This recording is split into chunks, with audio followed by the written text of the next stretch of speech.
Tem um amigo que era oficial, é oficial da FAB, na época, capitão Vitor polonês, Vitor Jamielniaski, é o nome difícil, aliás. Mas fica só com o Vitor que fica mais fácil. E o Vitor gostava muito de pescar. Ele estava pescando esse rio gostoso de pescar, muito fácil.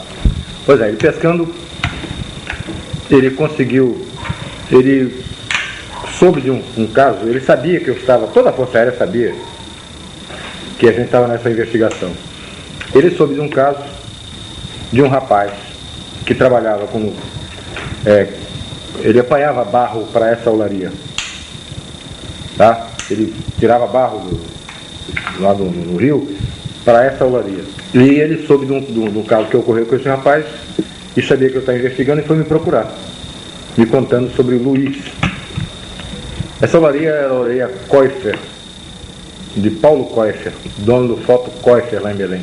Keuffer, K-E-U-F-F-E-R. Ele me falou sobre esse Luiz, eu mandei buscar o Luiz. Mandei um agente lá com um carro apanhar o Luiz, que eu queria conversar com ele. Ele me contou um fato incrível. Ele, quando estava colhendo barro, ele viu vestígios de que havia caça comendo restos de flores de uma árvore que estava em floração, tá?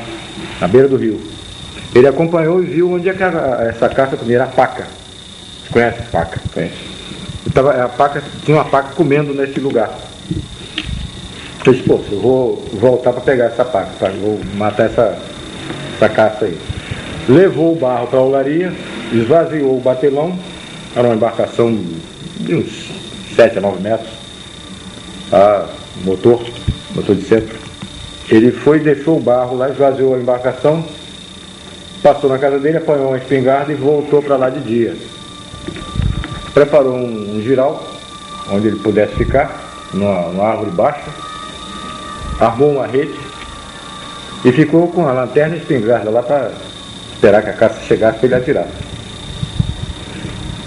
Escureceu, ele estava lá em cima no giral, sentado na rede dele lá, esperando ouvir algum barulho para começar a se preparar para atirar na caça.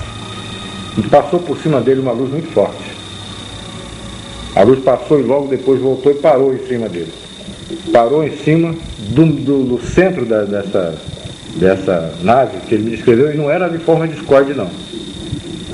Era uma forma como se fosse a cabine de um Boeing, uma forma elipsoide. Do bojo do ventre dessa nave, abriu uma porta e desceu um ser, com forma humana. Desceu, eu perguntei a ele se desceu por escada de corda ou de metal, alguma coisa assim. Ele disse, não, ele desceu sim, tinha um foco de luz. Ele desceu, né, com os braços abertos assim, em forma de delta. Ele desceu. Quando ele se aproximou, quando ele viu aquele ser descendo, ele pulou fora. Ele pulou dali onde ele estava e se escondeu próximo. E ficou observando, botou um galho, um ramo de árvore no rosto, e ficou vendo o que estava acontecendo. Esse ser chegou, tinha uma luz vermelha na mão. Ele não era uma lanterna que ele segurasse, era uma coisa que talvez estivesse por aqui, assim, na palma. Ele, uma luz vermelha na mão, ele desceu, examinou a rede dele, examinou o lugar onde ele estava, e ele estava com um ramo de folha na frente, né, olhando, escondido lá, morrendo mesmo. Né? Esse ser depois não procurou, não ficou vasculhando, procurando onde ele estava. Ele foi direto onde ele estava. Ele focou direto onde ele estava. Era uma luz vermelha. Quando ele viu que tinha sido localizado, ele correu por dentro da vegetação. O rio ali sofre muita influência, sofre total influência da maré. Ele baixa e sobe de acordo com a maré. Vira uma lama para isso. Ele saiu por ali, para aquela margem, tropeçando em tronco, em raiz, e com dificuldade de caminhar. Esse ser voltou para a nave, e a nave passou a entrar na calha do rio. e persegui ele a baixa velocidade, só que ele estava dentro do rio. A altura das árvores. Algumas vezes é abaixo da copa das árvores, nós no cavado do rio. E acompanhando, mas bem devagar, e ele estava com dificuldade de andar. Como ele pretendia caçar e voltar, ele não entrou com o barco, porque senão o barco ficaria encalhado com a baixa da maré. O barco ficou num lugar onde tinha flutuabilidade. E nesse barco tinha um garoto de 9 anos de idade, na época, e um amigo dele que ficou tomando conta do barco. E ficaram pescando siri. Tem muito siri nesse rio. Eles ficaram pegando siri. E o cara estava ouvindo com o radinho o jogo do Campeonato Brasileiro, esse jogo de futebol que passa a noite. Aí estava ouvindo.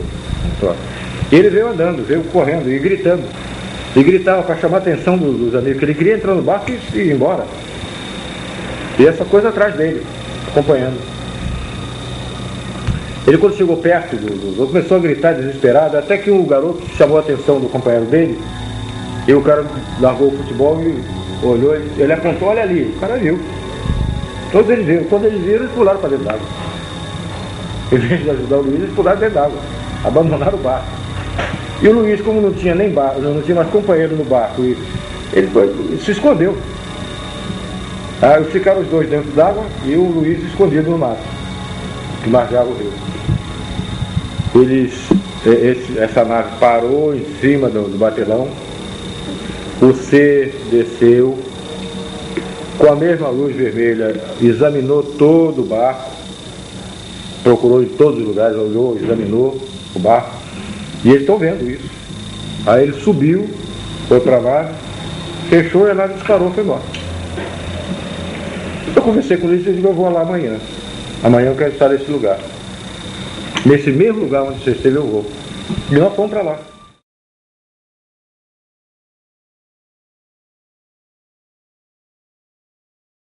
Conversamos com o Paulo Costa, que é o dono da olaria, ele autorizou e nós fomos para lá. Quando nós chegamos, eram umas 7 horas da noite, mais ou menos, estava chovendo. Uma chuva, não era temporal, era uma chuva razoável. Os agentes foram para dentro de uma casa, que era a casa do zelador, lá do caseiro, lá dessa olaria, do vigia. Foram lá tomar café, uma bolachinha, uns troços lá qualquer. E eu não ia me preocupar com café, com coisa, eu era o chefe da equipe. Eu não podia estar me preocupando com café, nem bate-papo. Eu estava lá olhando, fiquei olhando para ver se viu alguma coisa, se alguma coisa acontecia. Realmente, quando eu estava do lado de fora, veio não vi uma forma, era uma coisa escura. Não deu para detectar a forma, se era discoide, se era olho de tesoura, não dá. Estava chovendo. Mas você via a luz. Uma luz verde, forte, e uma luz vermelha. E esse troço fazia um barulho. Um barulho de ar condicionado, mas bem mais forte, parecia que fosse uma turbina, aquele barulho de turbina. Não era barulho de jato, era um barulho de uma coisa girando, uma coisa. Isso dá para entender? Não é diferente. Não é barulho de jato, era uma coisa como liquidificador, era mais forte do que ar condicionado. Esse troço passou em cima de onde nós estávamos, em cima de onde eu estava, na porta da casa, e estava chovendo, eu estava olhando. Ele passou, livrou a árvore e saiu, mas estava muito baixo. Para avião não faria isso nunca. O piloto que fizer isso é morto, é defunto. É perigoso demais com um dia claro, imagina com chuva e de noite. E ele fazia isso com segurança. Então ele passou e foi embora. Os caras vieram, capitão, quer tomar um cafezinho? Pô, acabei de ver um treco aqui agora que apareceu muito estranho. Aí, então tá ok, vamos tomar um café e vamos embora. Entramos no barco.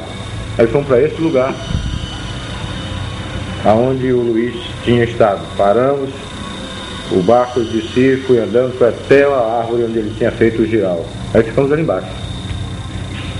Então nós fomos para esse lugar. Como a maré estava enchendo, a gente estava com a água cada vez mais crítica, né? E a gente chegou a uma posição que a gente já estava, uma situação em que a gente já estava com...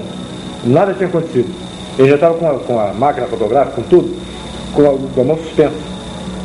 Já daqui a pouco eu tenho que subir numa árvore dessa, senão mergulhava com o equipamento, com tudo. A maré foi enchendo e nós estamos... É assim rápido? É.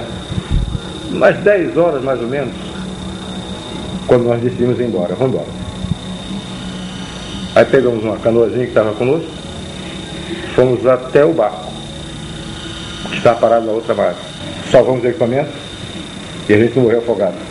Aí fomos lá, deixamos o equipamento no barco, pô, ficamos lá. Agora eu vou ficar mais um pedacinho. O capitão, você não vai voltar? Não, vamos ficar mais um pedaço aí. Umas 11 horas, nós ficamos conversando, distraindo, fumando cigarro e tal. E lá no fim, o rio afunilava. O rio, nós estávamos numa posição, numa margem esquerda do rio, direita do rio, e o rio, a gente viu o rio fechando lá na frente, afunilando lá na frente. A mais ou menos uns 2.000 metros, passou, vinha da esquerda, do norte para sul, cruzando o rio, uma luz muito forte, amarela, âmbar, como um sol, mas muito baixo, em cima das árvores, e cruzou o rio na mesma posição, mais ou menos, onde fica a casa do vigia, onde eu tinha visto a primeira coisa. Passou da região de vigia? Do vigia da olaria. Do vigia da olaria. Tá? Dessa olaria do Coifa. Aí passou muito baixo, iluminava o rio. Aí foi filmado isso. E no filme aparece ele tremeluzindo. Uma coisa assim. Uma luz que eu não sabia. Como se fosse uma chama esquisita. É. E aparece o rastro dela, a luz dela no rio. Foi filmado isso. E foi bem filmado. Quando você tinha um documento desse gênero, uma filmagem espetacular como essa, isso não ia para Brasília? Ainda não. Ainda era retido lá no comando aéreo? Ficou depois é que a Brasília solicitou isso. Eu não acredito que o Brasil não acreditava muito nessa história, não. Tá? O Brasília achava que era o quê? Não sei. Meia dúzia de tanta coisa se fala. Biruta no meio do mato, pesquisando. Eles não queriam se expor, né? Talvez isso é um negócio, a gente vai dar crédito a uma coisa dessa e tal, mas tinha colegas deles lá. Isso que os caras estão fazendo. Será que é verdade isso? Bom, isso foi 11 horas. A gente registrava a hora, a altura, direção, essas coisas todas que tem que se preencher o relatório. Isso agora mesmo é que eu não saio daqui. Agora nós vamos ficar. Mas não tínhamos levado comida, não tínhamos levado café, não tínhamos levado nada, água, nada. Aí o Luiz se propôs a ir à casa dele, no casebre na beira do rio, para fazer um café, trazer alguma coisa, pão, bolacha, sei lá o que fosse, para que a gente pudesse ficar mais à noite, beber água e tomar um cafezinho, um negócio. Aí ele saiu com um barquinho e tinha no meio do rio uma ilhota. Não tem mais do que 15 ou 20 metros de largura não, mas é muito comprida, parecia submarino no meio do rio, tá? Tem vegetação. Ele veio, saiu com o barco e desapareceu nessa ilha. Nós não vimos mais o Luiz. Ele foi remando uma canoazinha, uma pirogazinha pequenininha. Ele saiu com um garotinho, um menino de lá, que foi com ele, foram remando, desapareceu do rio. Nós não vimos mais. Logo que ele desapareceu, não demorou muito, eu estava em pé, em cima da tolda do barco, e os agentes conversando, mas eu era o chefe, não podia estar me dando a luxo de estar tendo essas facilidades. Eles estavam lá à vontade, quem comandava era eu, então eu tinha que estar a risco. Veio do meu lado esquerdo, eu estava de frente para o fim do rio, para o começo do rio, aliás, onde nós vimos, da olaria. Do meu lado esquerdo vinha uma luz muito forte, a mesma luz amarela muito forte. Eu vi aquela coisa se aproximando e fiquei quieto. Depois que eu vi que era muito forte e que estava continuando vindo na direção, eu chamei a atenção dos agentes. Olha lá, aqui à direita. Os caras olharam, prepararam máquina fotográfica, filmadora, tudo. A coisa veio, mas estava baixo. Estava uns 200, 250 metros. Não estava muito alto, não. Passou em cima da gente. E quando chegou perto,